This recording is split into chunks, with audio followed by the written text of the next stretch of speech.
Hello guys, कैसे हैं आप सब। I hope you all are well and doing good in your life. तो आज की इस वीडियो में हम लेके आए हैं भारतीय मतलब इंडियन हिस्ट्री में जो जो भी वंश हुए, डायनेस्टीज हुई, उनकी एक क्रोनोलॉजी क्या है।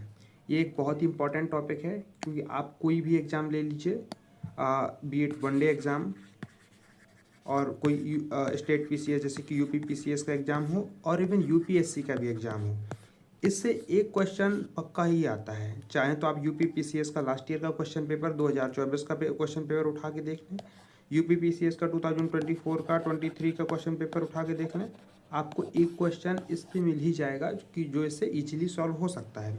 इवन वनडे एग्जाम में भी देखेंगे तो एक क्वेश्चन आता है जिसमें पूछता है कि दिस डायनेस्टी का मतलब इस वंश का संस्थापक कौन था या इसका लास्ट रूलर कौन था। तो ऐसे इससे क्वेश्चन आते रहते हैं, बहुत ही इम्पोर्टेंट टॉपिक है।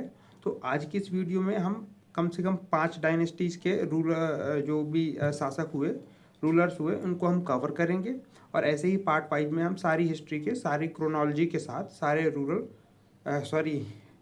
रूलर्स कवर करेंगे और ये आपके लिए बहुत ही बेनिफिशियल होगा। So I hope you all will adhere my advice और आप सभी इसको देखेंगे। और बाकी इसके अलावा आपका कोई भी सजेशन, कोई भी डाउट या कोई भी बात जो आप कहना चाहें वो कमेंट बॉक्स में आप कह सकते हैं। तो आइए स्टार्ट करते हैं आज का video. So first of all हम देखने वाले हैं प्राचीन भारत में, एंशियंट हिस्ट्री में। तो एंशियंट हिस्ट्री में सबसे पहले डायनेस्टी जो हुई, मतलब हर एक डायनेस्टी है, इसके बारे में हम जानेंगे। हर एक डायनेस्टी वैसे तो एग्जिस्टेड, मतलब ऐसा कोई इसका एविडेंस नहीं पाया जाता है, माइथोलॉजी में ज़्यादा है, लेकिन ठीक है, इसका फिर भी दिया गया तो हम लोगों को लेना है। जो वनडे एग्जाम वाले हैं वो खास तौर से ध्यान देंगे कि आपसे क्या पूछा जाता है कि इस डायनेस्टी का या मतलब कोई भी डायनेस्टी है, कोई भी वंश है, फलाने डायनेस्टी का फाउंडर कौन है। तो आपको पहला शासक स्पेशली याद रखना है। और आपसे ये भी पूछा जाता है कि इस डायनेस्टी का सबसे लास्ट रूलर कौन सा हुआ, सबसे लास्ट शासक कौन सा हुआ, तो नागदशक। तो आपको ऐसे इसका फर्स्ट एंड लास्ट विशेषता याद रखना है वनडे एग्जाम वालों को। यूपी पीसीएस और यूपीएससी वाले सारे के सारे याद रखेंगे क्योंकि आपसे क्रोनोलॉजी कहीं पे से बीच से पूछ सकता है। तो हम बात करते हैं हर्यक वंश की। तो इसमें से जो सबसे पहला शासक था बिंबिसार था, जिसका टाइम पीरियड इसमें लिखा हुआ है 544 से 493 ईसा पूर्व तक रहा है। इसके बाद आपके अजातशत्रु आते हैं बिंबिसार के बाद, ठीक है। तो अजातशत्रु जानते हैं कि इन्होंने अपने फादर बिंबिसार की हत्या कर दी थी। बाद में शासन ने इन्होंने ग्रहण किया था। 493 से 462 तक रहते हैं। इसके बाद उदयन आते हैं, उदाई लिखा है, इसको करेक्ट कर लीजिएगा, पूरा नाम इनका उदयन है।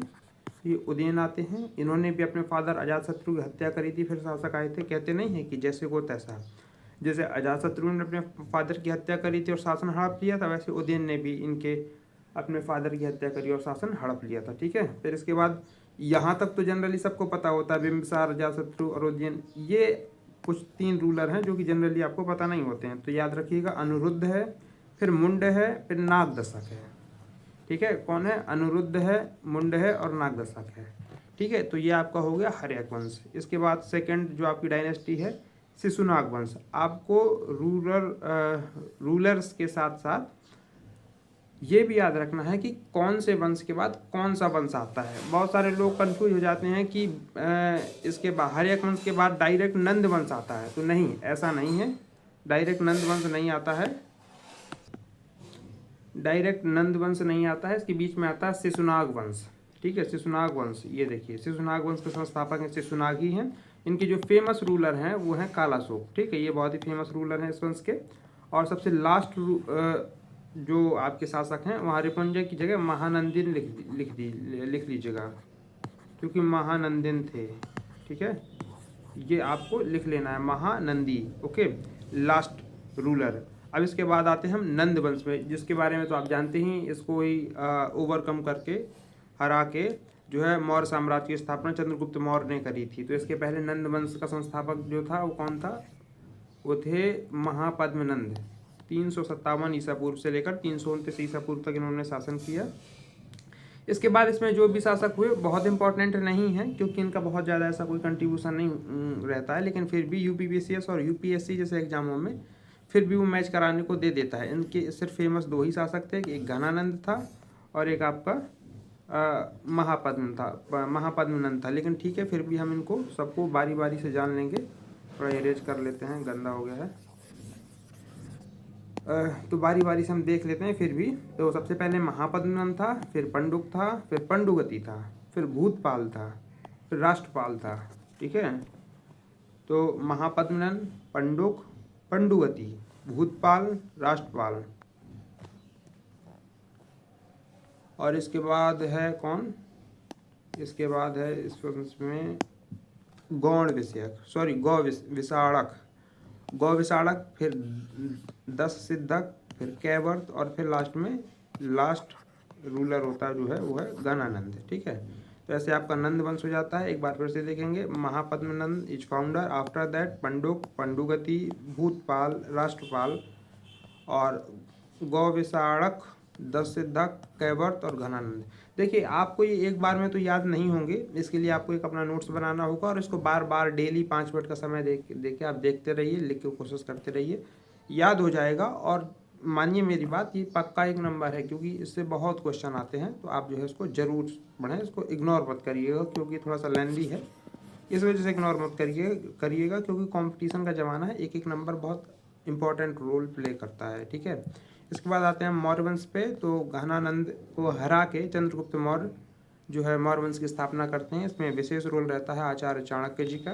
तो इसके जो शासक हैं सबसे पहले चंद्रगुप्त मौर्य हैं, इनके बारे में आप जानते ही होंगे, टाइम पीरियड लिखा हुआ है। चंद्रगुप्त मौर्य के बाद आते हैं बिंदुसार। बहुत सारे लोग कंफ्यूज हो जाते हैं, आप कंफ्यूज मत होइएगा कि चंद्रगुप्त के बाद डायरेक्ट अशोक आता है, तो नहीं, ऐसा नहीं है। अशोक जो है बिंदुसार का बेटा था। ठीक है, तो पहले चंद्रगुप्त, फिर बिंदुसार और फिर अशोक, टाइम पीरियड लिखा ही है, आप देख ही पा रहे हैं। इसके बाद कुणाल आते हैं अब अशोक के पास, इनका कोई बहुत ज़्यादा इंपॉर्टेंट रोल नहीं रहा, लेकिन दशरथ एक इम्पॉर्टेंट रूलर है, इसका काम रहा, ये अशोक का पोता था। ठीक है, कौन, दशरथ। इसके बाद जो है अदर वाले बहुत इंपॉर्टेंट नहीं है, संप्रीति है, सालिशोक है, देववर्मन है, सत्यधनुष है, ये 4 आते हैं। और सबसे लास्ट वाला है वो बृहद्रथ है। ये क्वेश्चन पूछा जाता है अक्सर कि मौर्य वंश का सबसे अंतिम शासक कौन था, तो वो बृहद्रथ है। ठीक है ना, वो बृहद्रथ है। तो ये नाम विशेषता याद रखिएगा, अंतिम शासक और पहला शासक स्पेशली याद रखना होता है। बाकी चंद्रगुप्त, फिर बिंदुसार, फिर अशोक, फिर कुणाल, फिर दशरथ, फिर संप्रीति, सालिशोक, देववर्मन, सत्यधनुष और बृहद्रथ। ठीक है, तो हमने कितनी डायनेस्टीज कवर कर ली हैं अभी तक, 1 2 3 4 डायनेस्टीज कवर हो गई हैं। 5वीं देख लेते हैं, इसके बाद हम जो है नेक्स्ट पार्ट में कवर करेंगे। 5वीं डायनेस्टी है जो हमारी, वो है शुंग वंश। ठीक है, तो हमारे वंश भी हमको याद रखना है। सबसे पहले हर्यक डायनेस्टी, फिर इसके बाद कौन सी आती है आपकी, काला शोक जिसमें था, याद करिए, शिशुनाग था, आपको याद करना होगा, शिशुनाग वंश। ठीक है, हाँ, तो शिशुनाग वंश आता है। फिर इसके बाद आपका नंद वंश आता है, नंद वंश के बाद आपका मौर्य वंश आता है, मौर्य वंश के बाद आता है आपका शुंग वंश। कौन सा, शुंग वंश। तो शुंग वंश का संस्थापक कौन था, पुष्यमित्र शुंग था, नाम लिखा हुआ है, टाइम पीरियड भी लिखा हुआ है, मेंशन है, याद कर लीजिए कि first ruler of the Shunga dynasty और founder of the Shunga dynasty was the Pushyamitra Shunga. इसके बाद आता है अग्निमित्र, फिर आता है वसुज्येष्ठ, फिर आता है वसुमित्र, फिर आता है आंध्रक, पुंडलिक, घोष, वज्रमित्र, भाग, और सबसे लास्ट का जो शासक रहता है वो है देवभूति। ठीक है, देवभूति जो कि शुंग वंश का सबसे लास्ट रूलर रहता है। ठीक है, तो ये इंपॉर्टेंट है, Devabhuti was the last ruler of the Shunga dynasty. So ये आप याद कर लीजिएगा। फिर से एक बार देखते हैं, पुष्यमित्र, अग्निमित्र, वसुज्येष्ठ, वसुमित्र, आंध्रक, पुंडलिक, घोष, वज्रमित्र, भाग और देवभूति। तो ऐसे इनको जो है आप अपनी कॉपी में नोट कर लीजिए, नोट्स बना लीजिए और बार बार पढ़ते रहिए, क्योंकि बहुत ही इंपॉर्टेंट टॉपिक है। इग्नोर मत करिएगा, क्योंकि जो बंदा आपकी बजाय इसको सही करेगा वो आपसे फिर 1 नंबर आगे चला जाएगा, और एक लिमिट के बाद एक नंबर पे फाइट करना बहुत टफ हो जाता है। मेरी बातों को ध्यान दीजिएगा। ठीक है, तो आज की इस वीडियो में हमने 5 डायनेस्टीज कवर कर ली हैं। आगे आने वाले टाइम पे हम आगे कवर करेंगे नेक्स्ट पार्ट में। सो आई होप कि आप सबको ये पसंद आया होगा। कोई भी सजेशन या कोई बात रहती तो कमेंट सेक्शन में बताइए। मिलेंगे नेक्स्ट वीडियो में। Thank you.